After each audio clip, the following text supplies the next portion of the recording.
Hello and welcome to episode 24 of my long-running LEGO Retrospective series. Having revived the series recently with LEGO Marvel Superheroes 2, I'm back with another episode in less than a year. Can you believe it? 2 episodes in a year. Does that count as being on a roll? Now before I move on, I just want to say thank you to everyone that's watched the series, everyone that watched the last episode and left some fantastic comments. It is very much appreciated. And also thank you and welcome to every new subscriber. You're awesome, as are every one of you, every single person that supported this channel. Thank you. If you are new to the channel or you haven't done so already, please do subscribe, like the video, and I always love to hear from people with regards to your memories of the game, your opinions on the game. Please do leave a comment and let me know.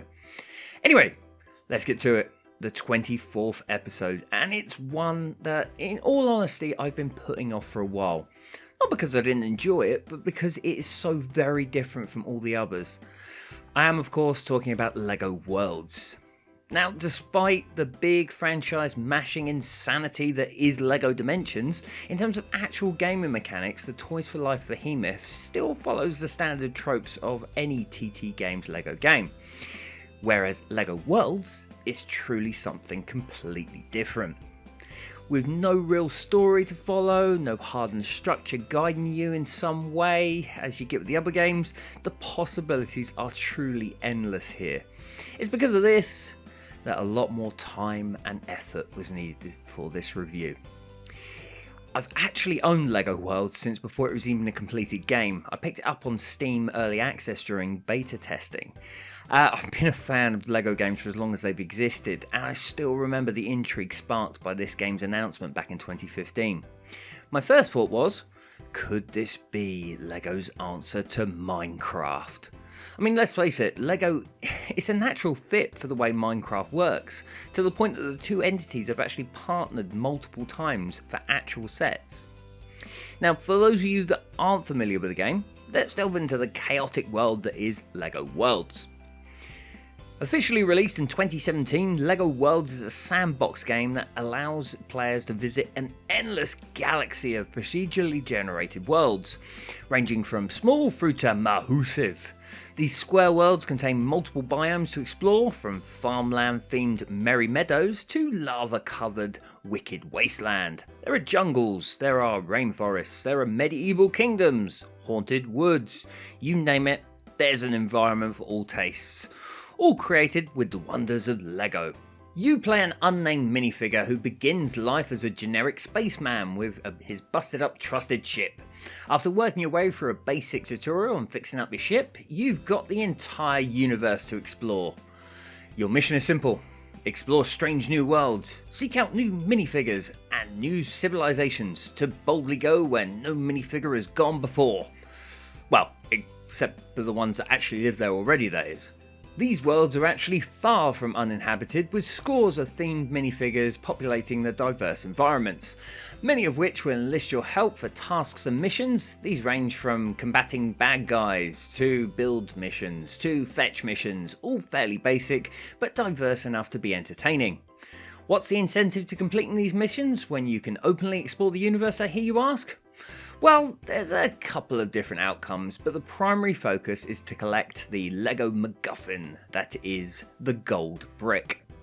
Now the gold bricks here serve as your leveling tool throughout the game as you work your way up the ranks from beginner to master builder, with each level requiring a certain number of bricks.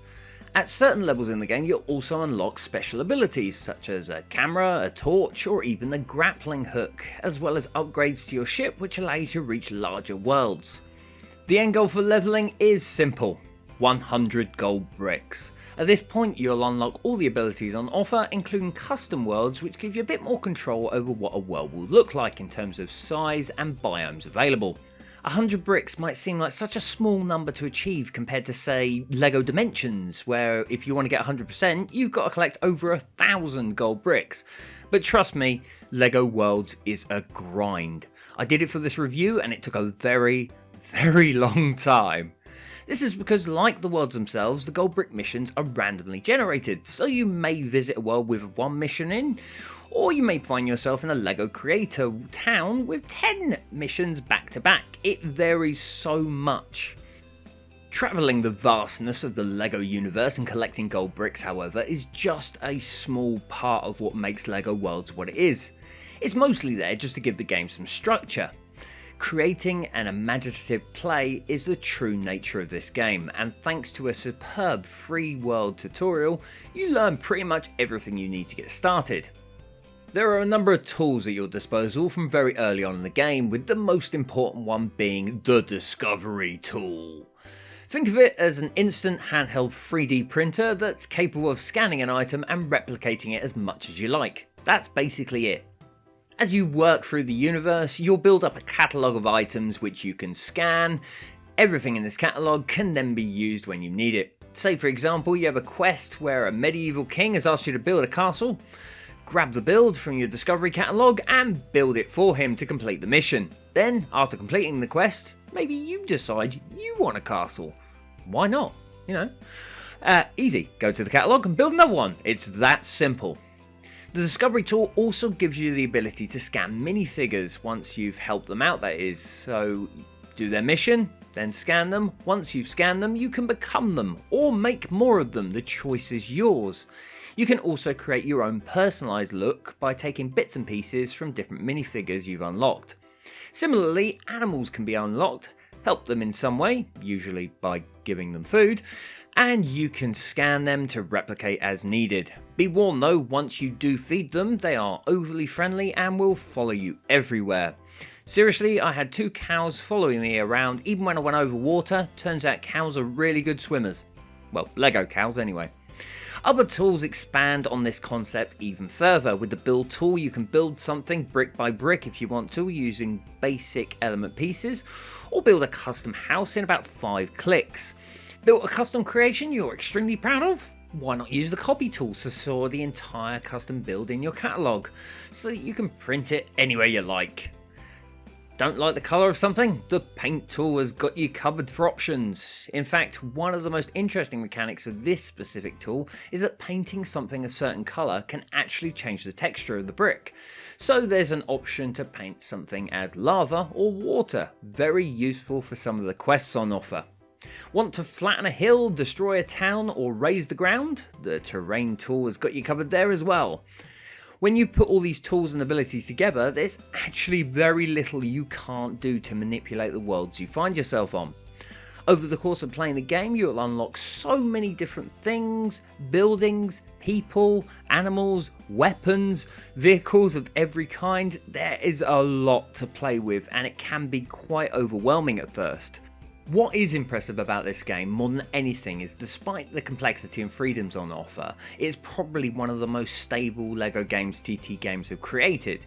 Hours of play in for this review and never once did it crash, and only on some very rare occasions did the procedural world creation throw up anything strange at all, like chests half buried in walls. Now, if I had to describe this game in one sentence, I'd say it's a combination of Minecraft and No Man's Sky, but everything is LEGO. As we all know, Minecraft is a gaming phenomenon. It's a multi-billion-dollar industry in its own right, and yet LEGO Worlds is relatively unknown despite being similar in concept. It's not alone, of course. Plenty of sandbox games have come and gone over the years, but very few have had the backing of one of the most recognisable toy brands on the planet. So why is it? I personally think it comes down to one very simple factor: complexity and choice. The large majority of Minecraft elements are 1x1x1 bricks. That's it. Whatever you do, whatever you want to build, from that point onwards, it's entirely up to you.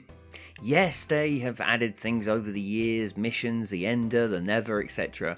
But the basic concept still remains, and whilst it's a grind in survival mode, no matter what world you're on, you know roughly where to find iron, diamonds, etc. It's consistent throughout. With LEGO Worlds, tracking down a quest item can take hours, and there are no guarantees at any point. hence the No Man's Sky comparison, as one of the biggest complaints of that game is the endless planet to planet grinding.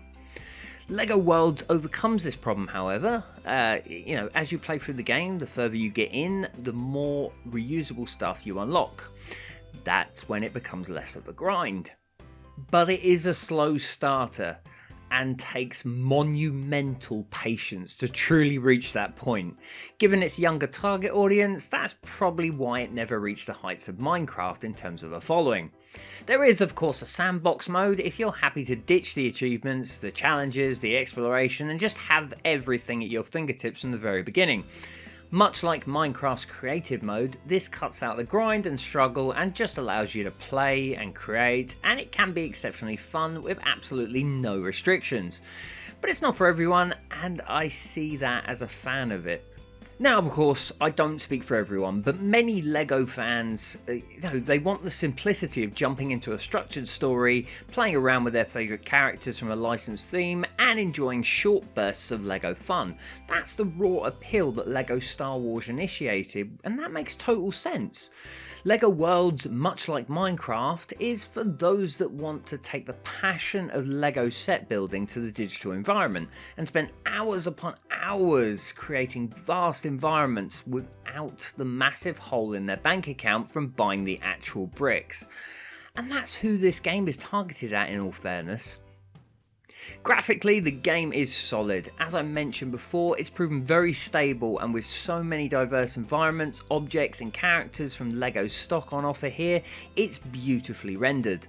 The draw distance doesn't always live up to, say, what you get from other LEGO games, but let's remember, this game is literally creating worlds on the fly, so, give it a bit of a break, let's say. There's also a fairly decent day-night cycle, and you can see the sun setting. Be careful though, because as soon as the sun does set, the zombies come out to play. Audio, and well, there's a fun fact here. As you're playing through the game, a narrator will provide you tips and guides, as well as giving you an update on your progress. The voice is performed by a British actor and comedian whose name I probably won't be able to pronounce correctly. He's an actor-comedian called Peter Serafinowicz. I apologise, Peter, I probably pronounced your surname wrong. Now, the name might not be too familiar, but the voice certainly will be, as he voiced Darth Maul in The Phantom Menace, and he's also the Nova Corps officer who refers to the Guardians of the Galaxy as a bunch of a-holes. He's also Simon Pegg's roommate in Shaun of the Dead. If you like that film or have even heard of it, it's awesome, by the way, worth a watch. Anyway, the man has a beautiful voice in the game, sounding every bit. He sounds like, how can I explain this? Timothy Dalton in James Bond. Very, very, very British in the best kind of way. Anyway, additionally, the ambient music and sound effects are everything you've come to expect from a LEGO game. They're superb, let's face it. Overall, LEGO Worlds is an ambitious entry in the TT Games back catalogue. It takes its inspiration from some of the earliest LEGO creator games, and it throws in a lot of modern technology and ultimately opens up a universe of possibilities. It's a fantastic game for the right audience. I don't think this is a game that's going to have as wide appeal as, say, LEGO Marvel or LEGO DC, but this is a LEGO game that it's well worth a go. It does, however, require a lot of time and effort to fully utilise and enjoy to the max. It isn't one to just jump in and out of when you want a bit of mindless superheroing, that's, I'm sure that's a word. That being said, if you're looking for something that allows you to build full LEGO worlds with hundreds if not thousands of possibilities, then LEGO Worlds is very much the game for you. The gold brick incentives and the levelling up, they do a fantastic job of kind of guiding newcomers. But if they weren't part of the core game, it wouldn't lose any of the appeal, in my opinion. I'd recommend anyone give LEGO Worlds a go, but patience is definitely a must for this one. Anyway, Thank you very much for watching the video. Thank you very much for listening to me ramble on about this game. I hope it has encouraged you to give LEGO Worlds a go if you haven't already. You may have played it, you may not like it, but as I've explained, this game really isn't targeted for everyone. But that's not a bad thing. Anyway, thank you so much for watching. Please do subscribe to the channel if you haven't already. Please comment, let me know what you think of the game if you have played it or if you're planning on playing it. And please do give the video a like if you've enjoyed it. Thank you so much to everyone that has supported the channel this far. And as I said, please do subscribe if you haven't already. Let's grow this channel and I will continue bringing content as quickly as possible. Anyway, thanks for watching. Bye-bye.